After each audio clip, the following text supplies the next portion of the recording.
ఓం విఘ్నేశ్వరాయ నమః. ఓం శ్రీ గురుభ్యో నమః. ఓం దుర్గాయ నమః. ప్రేక్షక మహాశీలందరికీ నమస్కారం. కుంభరాశికి చెందిన జాతకులకి జూన్ నెల 15వ తేదీన గోచార ఫలితాలు ఏ విధంగా ఉంటాయనే విషయాన్ని మనం తెలుసుకునే ప్రయత్నం చేద్దాం. ఈ కుంభరాశికి చెందిన జాతకులు అంటే ధనిష్ఠా నక్షత్రం 3-4 పాదాలు, శతభిషం నక్షత్రం 1-2-3-4 పాదాలు, పూర్వాభాద్ర నక్షత్రం 1-2-3 పాదాలకు చెందిన వ్యక్తులు ఎవరైనా సరే ఈ కుంభరాశికి చెందిన జాతకులై ఉంటారు. మరి కుంభరాశికి చెందిన జాతకులకి జూన్ నెల 15వ తేదీన గోచార ఫలితాలను కనుక మనం ఒకసారి చూసుకుంటే, చతుర్థ పంచమ స్థానాల్లో సంచారం చేస్తున్న చంద్రుడి యొక్క ప్రభావం వల్ల ఈ రాశికి చెందిన జాతకులకి ఈ రోజున శుభ అశుభ మిశ్రమ ఫలితాలు ఎక్కువగా సూచిస్తున్నాయి. ముఖ్యంగా ఈ రాశికి చెందిన జాతకులకి ఈ రోజున ఆర్థిక పరంగా సామాన్యమైన ఫలితాలు ఉంటాయి. అలాగే గతంలో మీరు ఏ ఉద్యోగం చేస్తున్నా, వ్యాపారం చేస్తున్నా, ఇతర శ్రామిక రంగాల్లో పనిచేస్తున్నా ఆదాయం సామాన్యంగా ఉంటుందన్న విషయాన్ని గమనించాలి. అలాగే గతంలో నిలిచిపోయిన డబ్బు ఏదైతే ఉందో అది మళ్ళీ తిరిగి రావడానికి ఎక్కువగా అవకాశం ఉంటుంది. అయితే ఈ రోజున మాత్రం అనవసరపు ఖర్చులను మాత్రం మీరు తగ్గించుకోవాల్సిన అవసరం ఉంటుంది.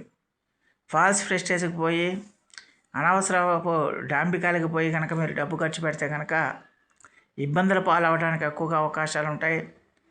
ఎప్పుడు కూడా ఈ రోజున మీరు ఏ నిర్ణయం తీసుకున్నా సొంత నిర్ణయాల మీదే ఆధారపడండి. ఇతరుల మీద ఎట్టి పరిస్థితిలో కూడా ఆధారపడకుండా ఉండటం అనేది చాలా వరకు శ్రేయస్కరం అవుతుందన్న విషయాన్ని గమనించాలి. ఉద్యోగస్తులకి ఈ రోజున కొత్త బాధ్యతలు వచ్చే అవకాశాలు ఎక్కువగా కనిపిస్తున్నాయి. మీ యొక్క సామర్థ్యాన్ని, మీ పనితనాన్ని అందరూ గుర్తిస్తారు. మీ పై అధికారులు గుర్తిస్తారు. దానివల్ల వాళ్ళ యొక్క ఆశీస్సులు మీకు సంపూర్ణంగా లభించడానికి అవకాశం ఉంటుంది. దాంతో వాళ్ళు మీకు కొత్త బాధ్యతలు అప్పగించడానికి ఎక్కువగా అవకాశం ఉంటుంది. అలాగే ఈ రోజున మీకు వ్యాపారస్తులు ఎవరైతే ఉంటారో ఆ వ్యాపారస్తులకు కూడా ఈ రోజున కొత్త కాంట్రాక్ట్లు రావడానికి అవకాశాలు ఉంటాయి. కొత్త కస్టమర్లు కూడా రావడానికి అవకాశం ఉంటుంది. ముఖ్యంగా డిజిటల్ మార్కెటింగ్ రంగం, మీడియా, కన్సల్టింగ్ రంగాల్లో ఉండేవాళ్ళు, టెక్నాలజీ రంగాల్లో ఉండేవారికి చాలా వరకు అనుకూలంగా ఉంటుందన్న విషయాన్ని గమనించాల్సిన అవసరం ఉంటుంది. అలాగే కుటుంబ సభ్యులతో ఈ రోజున మీరు చాలా సంతోషంగా, ఆనందంగా గడపడానికి ఎక్కువగా అవకాశం ఉంటుంది. జీవిత భాగస్వామి యొక్క సహాయ సహకారాలు మీకు సంపూర్తిగా లభిస్తాయి. దానివల్ల అంటే మీరు మీ సంసార జీవితం, దాంపత్య జీవితం, వైవాహిక జీవితం చాలా అనుకూలంగా ఉంటుంది. అలాగే మీ స్నేహితులు ఎవరైతే ఉన్నారో ఆ స్నేహితుల ద్వారా మీరు శుభవార్తలు వినడానికి కూడా ఎక్కువగా అవకాశాలు ఉంటాయి. అయితే ఈ రోజున మాత్రం మీరు ఖచ్చితంగా మానసికమైన ఒత్తిడిని తగ్గించుకోవాలి. మానసికమైన ఆందోళనకు దూరం కావాలి. ప్రతిదానికి గురించి భయపడకుండా, అలాగే ప్రతిదాని గురించి ఎక్కువగా ఆలోచించకుండా మనసుని ప్రశాంతంగా ఉంచుకోవడానికి మీరు ప్రయత్నం చేయాల్సిన అవసరం ఉంటుంది. ఈ మనస్సు ప్రశాంతంగా లేకపోతే నిద్ర కూడా మీకు సరిగ్గా రాదు. కాబట్టి అది నిద్ర మీద తీవ్రమైన ప్రభావం చూపిస్తుంది. కాబట్టి ఖచ్చితంగా మనసును ప్రశాంతంగా ఉంచుకోవడానికి మీరు ప్రయత్నం చేయాల్సిన అవసరం ఉంటుంది. సాధ్యమైనంత వరకు ప్రశాంతంగా ఉండాలి. ఎక్కువసేపు టీవీలు కానీ, మొబైల్స్ కానీ చూడకుండా ఉండటం శ్రేయస్కరం. అలాగే ఖచ్చితంగా కూడా కంప్యూటర్ మీద కూర్చోవటం కూడా అంత శ్రేయస్కరం కాదు.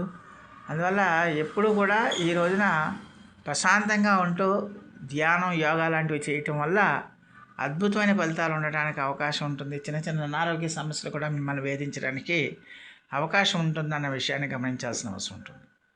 ఇక ధనిష్ఠా నక్షత్రం 3-4 పాదాల వాళ్ళకి ఈ రోజున ఉద్యోగ సంబంధమైన విషయాల్లో కొంచెం పురోగతిగా కనిపిస్తుంది. ఉద్యోగ సంబంధమైన విషయాల్లో మీకు కొంచెం ప్రోత్సాహం లభిస్తుందన్న విషయాన్ని గమనించాల్సిన అవసరం ఉంటుంది. అందువల్ల ఖచ్చితంగా కూడా ఉద్యోగాల కోసం ప్రయత్నాలు చేస్తున్న వాళ్ళకి, ఆల్రెడీ ఉద్యోగాల్లో ఉంటూ పనిచేస్తున్న వాళ్ళకి కూడా కొంచెం ప్రోత్సాహకరంగా ఉంటుందన్న విషయాన్ని గమనించాల్సిన అవసరం ఎంతైనా ఉంటుంది. అలాగే శతభిష నక్షత్ర జాతకులకి ఈ రోజున కొత్త అవకాశాలు రావడానికి, అవకాశాలని వాళ్ళు సద్వినియోగం చేసుకోవడానికి ఎక్కువగా అవకాశాలు ఉంటాయి. అలాగే కొత్త పరిచయాలు కూడా మీకు పెద్ద వాళ్ళతో, గొప్ప వాళ్ళతో పరిచయాలు ఏర్పడితే ఆ పరిచయాలు కాస్త స్నేహంగా మరి అవి మీకు ఎంతగా భవిష్యత్తుకు ఉపయోగపడతాయనే విషయాన్ని గమనించాలి. అలాగే పూర్వాభాద్ర నక్షత్ర జాతకులకి ఈ రోజున దూర ప్రయాణాలు చేయడానికి ఎక్కువగా అవకాశాలు ఉంటాయి. అలాగే పుణ్యక్షేత్రాలు తీర్థయాత్రలకి వెళ్ళడానికి అవకాశం ఉంటుంది.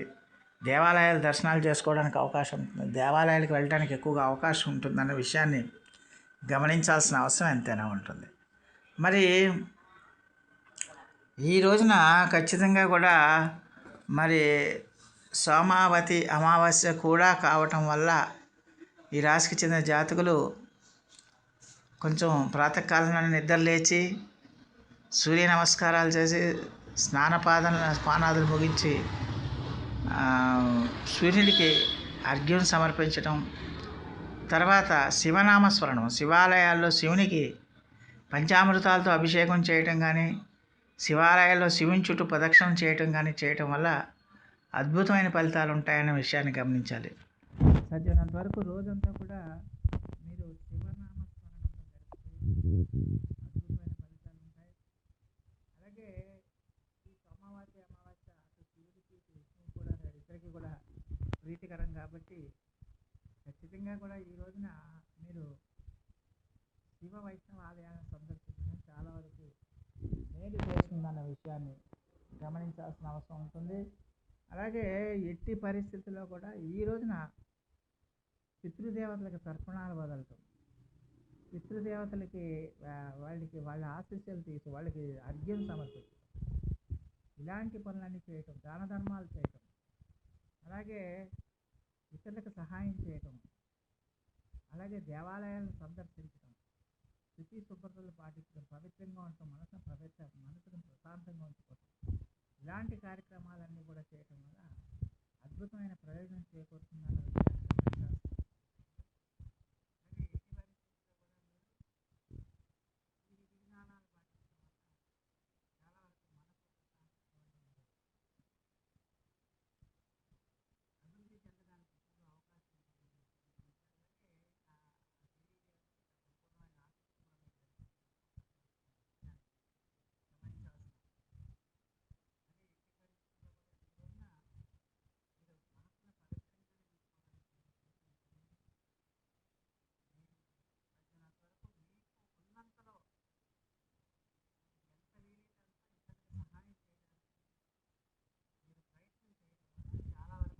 ఫలితాలు ఉంటాయన్న విషయాన్ని గమనించాల్సిన అవసరం ఉంది. సో ఆ దేవదేవుడు మీ అందరికీ కూడా ఆయుర ఆరోగ్య ఐశ్వర్యాలు ఇవ్వాలని మనస్ఫూర్తిగా వేడుకుంటూ, ఈ నా వీడియో కనుక మీకు నచ్చితే లైక్ చేయండి, షేర్ చేయండి, కామెంట్ చేయండి, సబ్స్క్రైబ్ చేయండి. సర్వేజన సుఖినో భవంతు. నమస్కారం.